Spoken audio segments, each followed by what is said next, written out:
5분이고 종료 시에만 차인벨이 울립니다. 그러면 먼저 첫 번째 공통 질문을 뽑아보겠습니다.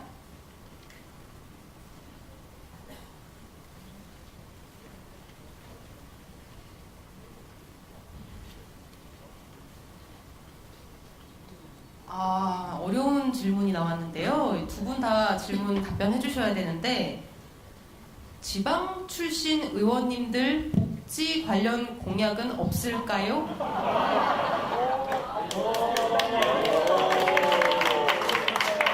자, 다시 한번 읽어드리겠습니다. 이번 질문은 서영교 후보님께서 먼저 답변하실 건데요. 지방 출신 의원님들 복지 관련 공약은 없을까요? 네, 답변 부탁드립니다. 서영교부터 답변입니까? 맞습니다. 네, 이런 질문이 너무 소중한 것 같습니다. 너무 소중한 것 같고, 저는 서울에 있어서 이런 걸 잘 몰랐지만 이번에 내란 과정을 겪으면서 저희들 집에 못 가지 않았습니까? 못 갈 때 저희 국회의원 회관 안에 작은 소파가 펼치면 침대가 되는 그런 것을 놓고 있었습니다. 그리고 윤석열 언제 치고 들어올지 모른다. 그래서 우리는 국회 안에 지키고 있어야 된다 라고 했고, 저희들이 그나마 버틸 수 있었던 것은 이곳에 건강관리실이 있기 때문입니다. 그런데 건강관리실에 가더라도 수면실이 몇 개 없습니다. 지금 이모선 의원님 참 귀한 말씀 해주셨는데요. 저는 참 필요하다고 생각합니다. 관사 한번 추진해 볼까요, 우리? 이 세상에 못할 게 어디 있겠습니까? 그런데 이렇게 지방 의원들을 위한 중요한 관사도 좋을 것 같습니다. 그리고 또 지방에 서울에서 국회를 하고 지방으로 내려가시게 되면 내려가는 길도 참 멀고 힘이 듭니다.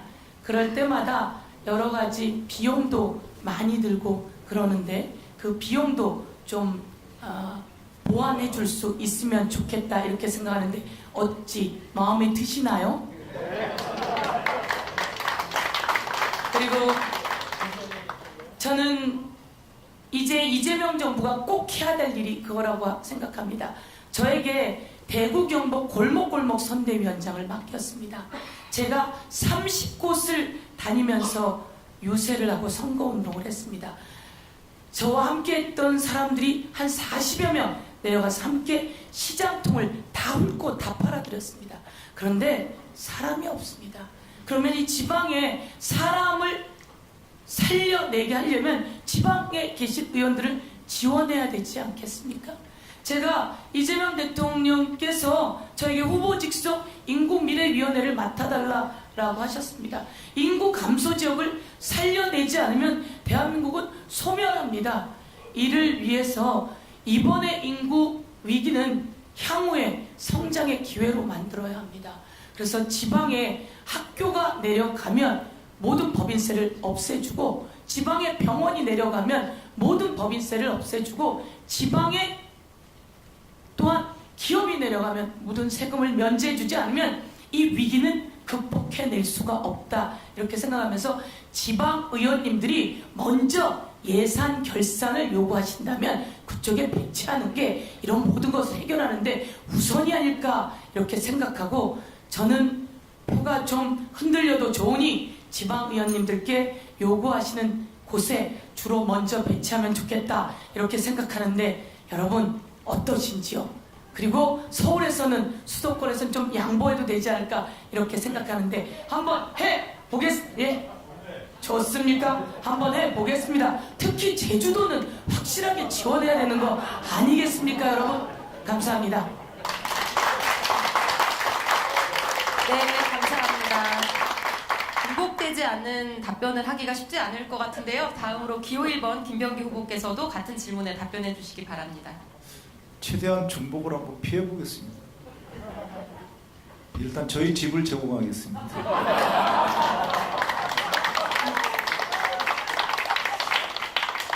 전 지방에 사실 이전 직장에 근무할 때도 지방에서 근무한 적이 없습니다. 근데 저희 지방에 내려가는 직원들이나 또 해외 근무하는 직원들에 대해서는 저희가 그 지원금을 갖다가 제공을 하곤 합니다. 공무원들 다 마찬가지거든요. 그리고 아마 제가 호주라고 오스트레일리아라고 기억을 하는데요. 그 호주 같은 경우에는 그 의원들이 그 국회 회기 기간 내에 머무를 수 있는 그 타운을 갖다가 제공을 하고 있는 것으로 알고 있고요. 많은 나라에서 의원들이 회기 중간에 이렇게 의식주가 불편하지 않도록 최대한 그런 것을 지원하고 배려하는 것으로 알고 있습니다. 반면에 저희 같은 경우는 그런 것들이 조금 부족한 것은 사실입니다. 근데 지방 의원들을 배려를 하려다가 생각해 보니까 그럼 서울 수도권 의원님들은 어떻게 해야 되는지 좀 긴장이 됩니다. 근데 이 당원들께서 우리들한테 얘기하는 많은 것들이 있는데요. 그래서 이제 보면은 굉장히 의원님들이 보면 억울해하실 것들이 좀 많다고 생각해요. 제 경험을 좀 말씀드리면 저도 공무원으로 근무할 때는 정말 국회가 별로 하는 일이 없는 줄 알았습니다. 그래서 국회에 예산부터 삭감해야 된다 이런 거에 대해서 아주 적극적으로 찬성하는 입장이었는데요. 여기 와서 보니까 그게 아니고 국회 예산을 갖다가 엄청나게 늘려드려야 되더라. 그거는 전 구체적으로 얘기할 수 있습니다. 여야의 대화가 상당히 단절되고 적어진 데 대해서는 어쩜 보면은 저희가 공식적인 상임위위에 상임위가 끝나고 저희들끼리 만나는 사적인 시간들이 상당히 줄어든 그런 것도 저는 한 원인이 아닌가 생각을 합니다. 그리고 그러한 이게 보면 복지 관련된 것들이 그런 거라고 생각하는데요. 의원들이 끝나고 나서 그렇게까지 옛날처럼 회합이 없이 이렇게 집으로 돌아가고 그러는데요. 그게 사실 예산이라는 거를 정말 이상적으로 얘기하지만 실질적으로 들어가면 이 예산이라는 것이 사실 없이는 돌아가지 않는 것들이 많거든요. 그래서 저희 정무위 자랑을 좀 하면 저희 정무위는 복지간사를 따로 두고 있습니다. 그래서 그 복지간사가 저희들의 그걸 잘 조율하고 있거든요. 그래서 어떤 우리가 그 회합을 가질 때 어떤 그 좌장이 누구라고는 얘기하지 않겠습니다. 이름이 외자인데 그분 같은 경우에는 굉장히 잘 됩니다. 그분이 관대하기 때문이거든요. 그래서 저는 이 복지를 갖다가 공식적으로는 이 지원금을 갖다가 어느 정도 지원을 해야 되고 비공식적으로는 그런 그러니까 관대한 그런 의원들이 좌장을 하는 그런 문화를 만들었으면 합니다. 이상입니다.